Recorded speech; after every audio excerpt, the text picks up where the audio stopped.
샤워를 하면서 근로자들이 뭘 느꼈을까요? 아, 이게 자본주의구나. 더 이상 논할 필요가 없어요. 자본주의가 좋냐 사회주의가 좋냐 그걸로 끝난 겁니다. 자본주의 승.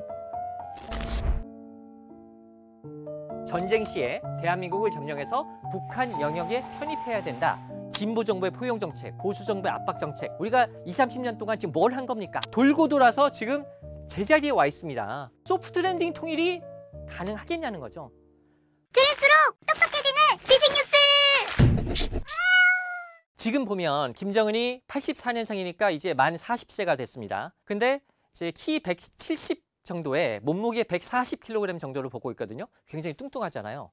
사실 이 정도 체형이면 고혈압, 당뇨 정도는 달고 있다고 봐야 되고요. 만약에 김정은이 쓰러졌다 그러면 북한 체제에 바로 위기가 오는 거죠. 지금 뭐 한 11살 남짓 되는 딸 김주혜를 데리고 다니면서 4대 세습의 후계자로 내세우려고 하고 있다 이렇게 많이 보고 있습니다만, 만약에 김주혜가 성인이 돼서 통치를 할 수 있는 나이가 되기 전에 김정은이 쓰러졌다 그러면은 어린애가 통치를 할 수가 없잖아요. 그러면 아마도 김주혜의 어머니인 리설주가 소위 수렴청정을 할 가능성이 있겠죠. 안녕하세요. 슬프 컨트리뷰터 SBS 안정식 북한 전문 기자입니다.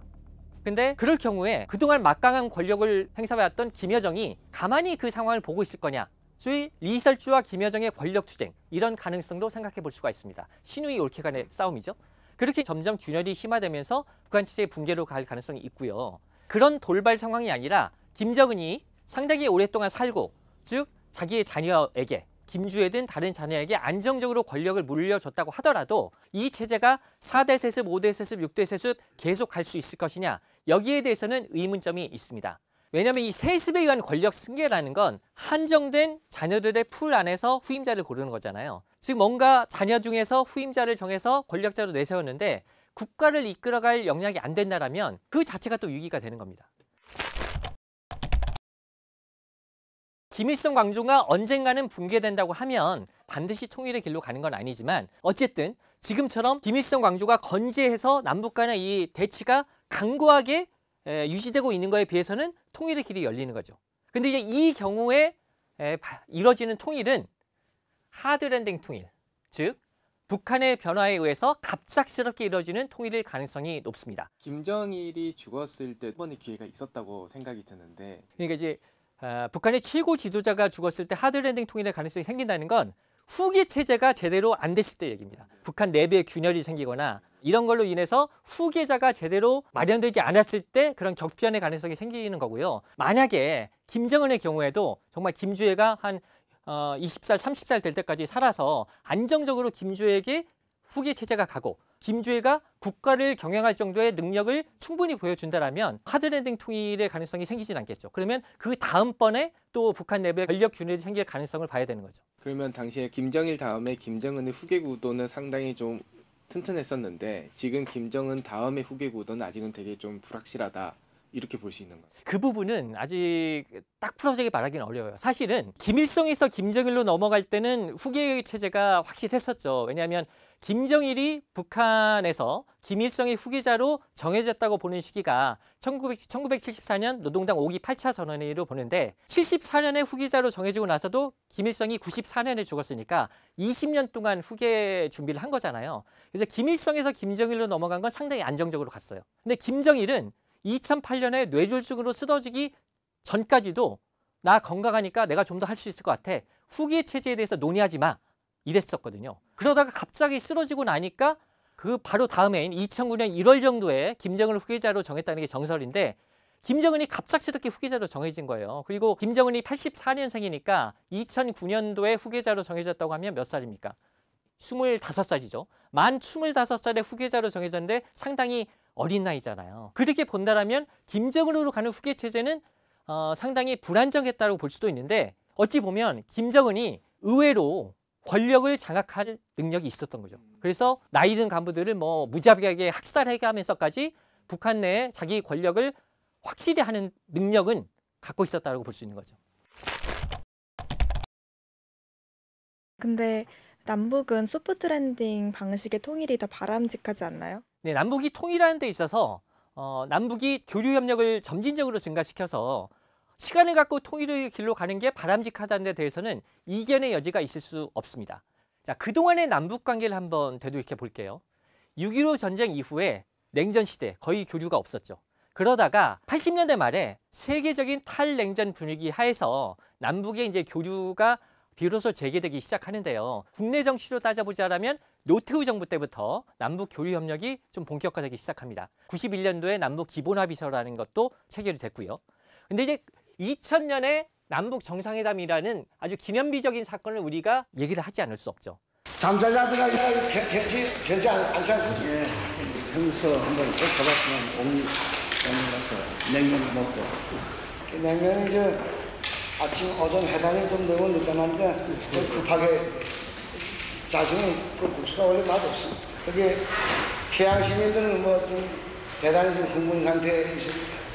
대통령께서 이렇게 직접 방북 첫길 정말 용단 내려서서 이렇게 오신 데 대해서는 정말 우리 인민들이 뜨겁게 이렇게 맞이했는데 그래도 인사 작업이 제대로 됐는가 하고 이렇게 자신들이 걱정도 하고 있습니다. 김대중 대통령과 김정일 위원장이 평양에서 만났던 역사적인 남북 정상회담 이후에 남북 교류가 정말 본물처럼 터졌는데요. 이게 2016년에 개성공단 전면 중단 조치로 사실상 제로 상태로 왔고 문재인 정부 때 여러분 아시다시피 세 차례의 남북 정상회담 등을 통해서 뭔가가 되는 듯 보였지만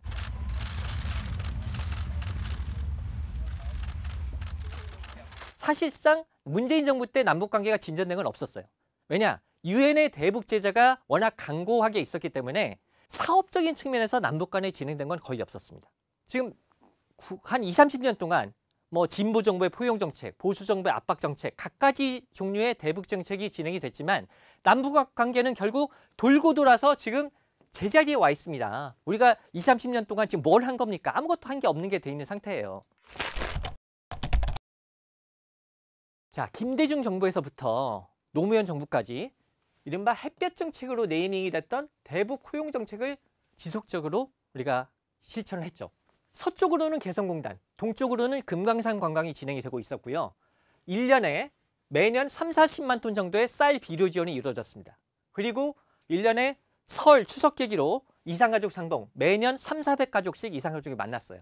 남북의 장관급 회담이 주기적으로 이루어졌고 경추위, 경제협력 추진위원회라고 해서 남한의 재경부 차관을 수석대표로 하는 경제협의체가 정기적으로 가동되고 있었습니다. 이것뿐만 아니라 각종 민간단체, 종교단체들의 방북, 수시로 이루어졌습니다. 자, 이렇게 남북 회담과 교류가 본물처럼 이루어지다 보니까 북한에서도 남한 관계에 일을 하는 사람들이 늘었을 거 아니에요. 이제 우리가 북한에 가면 남한 대표단을 상대하기도 하고 또 북한 대표단이 남쪽으로 올 때 따라오는 수행원들이 있는데 이 사람들이 오면 어떻게 되느냐? 보통 밥 얻어먹고 술 얻어먹고 선물 받아가고 때로는 촌지 받아가는 게 다반사가 됐습니다. 근데 그 당시에 우리 정부도 촌지 같은 거 줄 수 있으면 주라고 그랬어요. 밥 사주고 술 사주라고 그랬어요. 왜냐? 이렇게 하면서 돈 맛을 알아가는 거거든요. 그러니까 북한에서 대남 담당하는 사람들은 남한하고 뭐가 행사가 있어서 가면 주머니에 생기는 게 있으니까 계속 하고 싶겠죠. 그리고 그게 그 사람한테만 끝나는 게 아니라 그 사람이 일을 끝마치고 자기 집으로 가면 그 집에다가 풀어놓을 거 아닙니까?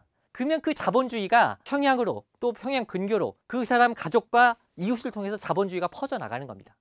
당시 정부 당시가 뭐라고 했냐면 부정부패가 들어가는 게 자본주의가 들어가는 거라고 그랬어요. 그러니까 자본주의가 유입되는 건 먼저 부정부패가 들어가서 북한의 주요 당국자들이 돈 맛을 알게 해야 된다는 게 이제 햇볕 정책에 깔린 기조였던 거죠. 또 개성공단에서 북한 근로자가 가장 많았을 때 5만 명을 넘었습니다. 그리고 개성공단이 기본적으로 노동 집약적인 공장이 많기 때문에 여성 근로자가 많았는데 이 근로자들 같은 경우에 일주일에 몇 번씩 샤워를 할 수 있게 해줘요.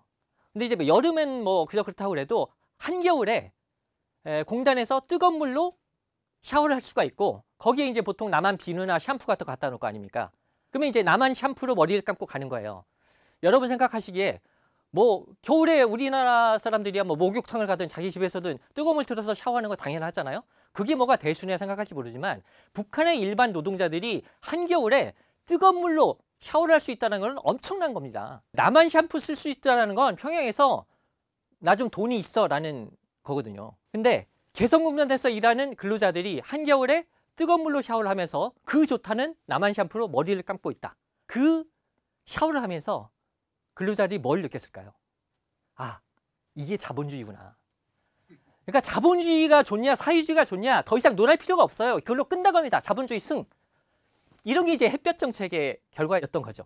하지만 이 햇볕 정책이 정권 교체로 보수 정부로 가면서 결국 중단이 됐죠. 근데 제가 이렇게 말을 하면 당신은 무조건 햇볕 정책을 끝까지 했어야 된다는 얘기냐 이렇게 얘기할 수도 있는데 꼭 그건 아니에요. 저는 보수 정부가 얘기했던 이른바 대북 압박 정책, 즉 핵 문제에 집중을 하면서 국제 공조를 통해서 북한의 변화를 압박하는 정책도 하나의 대북 정책일 수 있다고 봅니다. 중요한 건 햇볕 정책을 하든 압박 정책을 하든 꾸준히 했어야 된다는 거예요. 근데 진보 정부 때는 햇볕 정책 하다가 정권 바뀌면 압박하다가 다시 바뀌면 또 햇볕 하다가 다시 바뀌면 또 압박하고 우리의 대북 정책은 그런 식이었잖아요.